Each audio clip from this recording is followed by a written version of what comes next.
Hi everyone, I thought I'd do a quick update on the video I posted about the order for my Kona. Basically I've had a few questions about why did I decide to buy the 64 kilowatt hour, and I thought I'd share with you a practical example as to why, and more the mentality rather than anything else about why I decided to go for the 64 kilowatt hour rather than the 39. Basically, recently I've just been on holiday, a honeymoon, and we drove 200 miles or so, and then did another 200 miles while we were there, and 200 miles home, so 600-mile round trip. The ice car that we took, it did that easily. In fact, we still had about 50 miles of range left, or fuel left, when we got back, so I didn't have to refill at all. And that's the key point. On the way back, I'd already done 400 odd mile, and I thought, should I refill?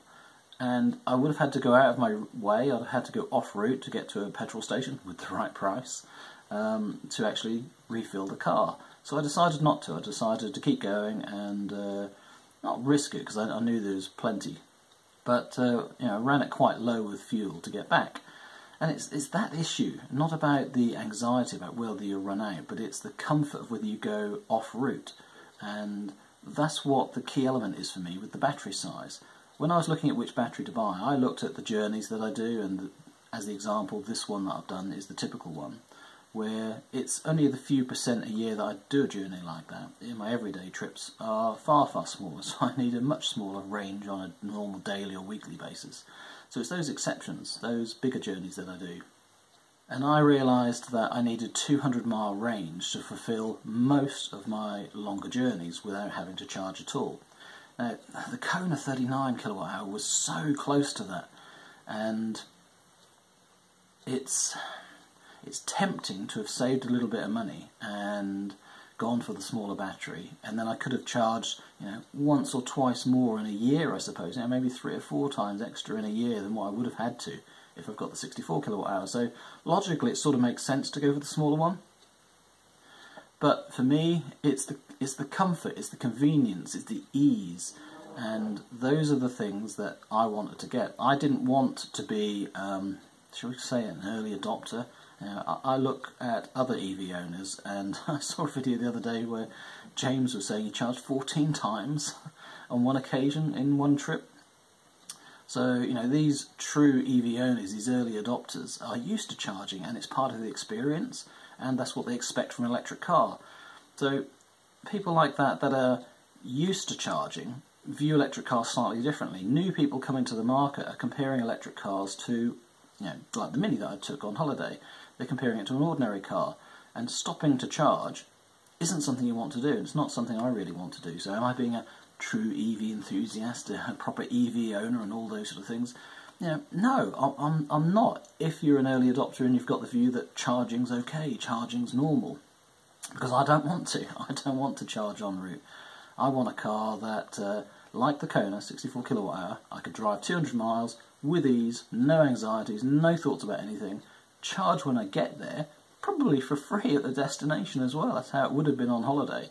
And you don't have to go off route to charge on the way back. It's already charged the night before. So that convenience of charging at home and at your destination, that's what appealed to me greatly about an electric car. It's the not having to go to petrol stations, and definitely not having to go off route and delay your journeys.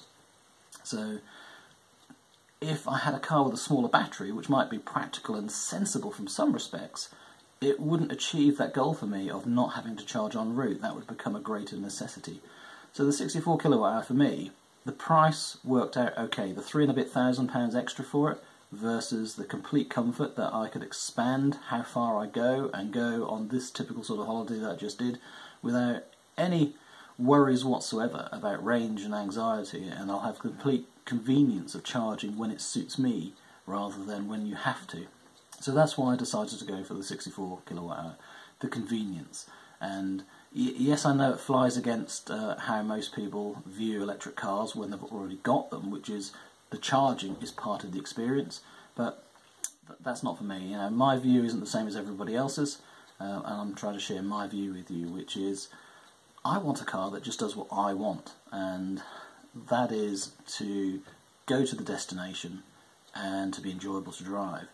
The charging, the filling up, those aren't things that I actually want to do. The 3.5-hour trip that I just took up north, I would not have wanted to stop halfway through, or 2/3 of the way through, and charge up and have a forced break, because, well, you know, I had a dog in the car, and it wasn't the right time to stop for lunch, all those sort of things. It's just having something that forces you to do something that you don't want to do under your time constraints.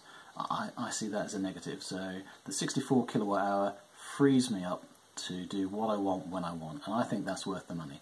On top of that, the Premium SE only comes in 64 kilowatt hour, so it was sort of a no-brainer anyway. But I hope that's of use to you. I hope that practical example and my reasoning for deciding on the larger battery helps some of you decide. Anyway, thanks for listening, thanks for watching, and look forward to seeing you again soon. Bye for now.